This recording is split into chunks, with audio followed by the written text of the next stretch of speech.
বিভক্ত ফোবানার ৩টি সম্মেলন অনুষ্ঠিত হল উত্তর আমেরিকার ৩ রাজ্যে। আগামী বছরও পৃথক রাজ্যে সম্মেলনের সিদ্ধান্ত হয়েছে। সাধারণ প্রবাসী বাংলাদেশিদের একটি দাবি, যে কোনো মূল্যে ঐক্যবদ্ধ ফোবানা। বিস্তারিত সালাউদ্দিন আহমেদের রিপোর্টে। লেবার ডে উইকেন্ড ঘিরে বিগত বছরগুলোর মতো এবারও নানা আয়োজনে বিভক্ত ফোবানার ৩টি সম্মেলন অনুষ্ঠিত হল উত্তর আমেরিকার ৩ রাজ্যে। ২৯, ৩০ ও ৩১শে আগস্ট অনুষ্ঠিত এবারের সম্মেলন ছিল ২৯তম ফোবানা সম্মেলন। এই ৩টি সম্মেলনের একটি যুক্তরাষ্ট্রের নিউ ইয়র্ক রাজ্যের নায়াগ্রা ফলসে, অপরটি জর্জিয়া রাজ্যের আটলান্টায় অনুষ্ঠিত হলো, আরেকটি হলো কানাডার মন্ট্রিয়লে। উদ্বোধনী অনুষ্ঠানের মধ্য দিয়ে শুক্রবার ফোবানা সম্মেলন ৩টির উদ্বোধন হয় এবং রোববার সন্ধ্যায় সাংস্কৃতিক অনুষ্ঠানের মধ্য দিয়ে সম্মেলন ৩টির সমাপ্তি ঘটে। অপরদিকে ৩টি সম্মেলনের নির্বাহী কমিটির সিদ্ধান্ত মোতাবেক আগামী বছর পৃথক ৩টি স্থানে ৪০তম ফোবানা সম্মেলন আয়োজনের সিদ্ধান্ত হয়েছে। আটলান্টা সম্মেলন থেকে আগামী বছরের সম্মেলন ক্যালিফোর্নিয়ার লস অ্যাঞ্জেলসে এবং মন্ট্রিয়ল সম্মেলন থেকে আগামী সম্মেলন ফ্লোরিডায় হবে বলে ঘোষণা করা হয়েছে। এদিকে নায়াগ্রা ফলস সম্মেলনের নির্বাহী কমিটির সভায় নতুন কমিটি গঠন করা হলেও আগামী বছর কোথায় সম্মেলন হবে সে ব্যাপারে কোনো সিদ্ধান্ত হয়নি। নতুন কমিটি পরবর্তীতে সিদ্ধান্ত নেবে। নতুন কমিটির চেয়ারম্যান ও এক্সিকিউটিভ সেক্রেটারি মনোনীত হয়েছেন যথাক্রমে গিয়াস আহমেদ ও ফিরোজ আহমেদ।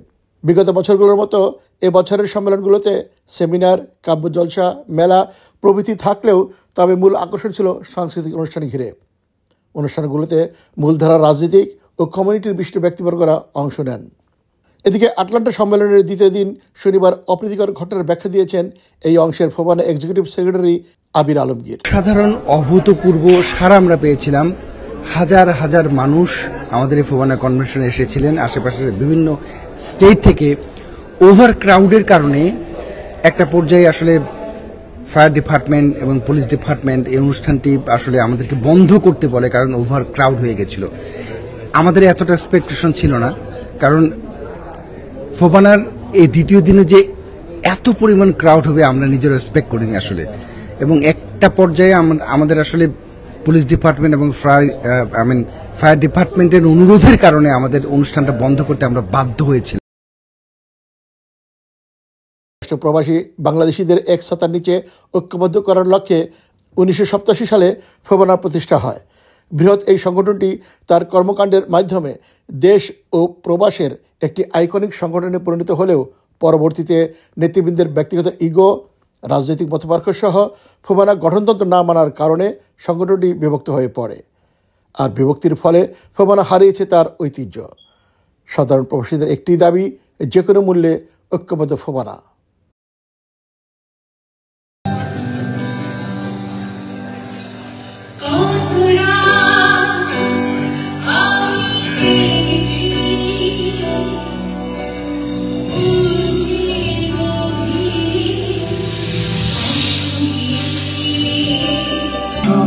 তুমি সত্যি, তুমি তুমি আমার ভালোবাসা,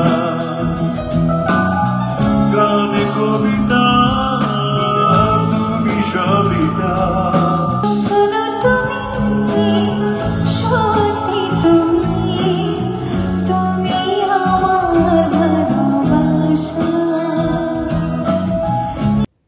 Salauddin Ahmed, time television, New York.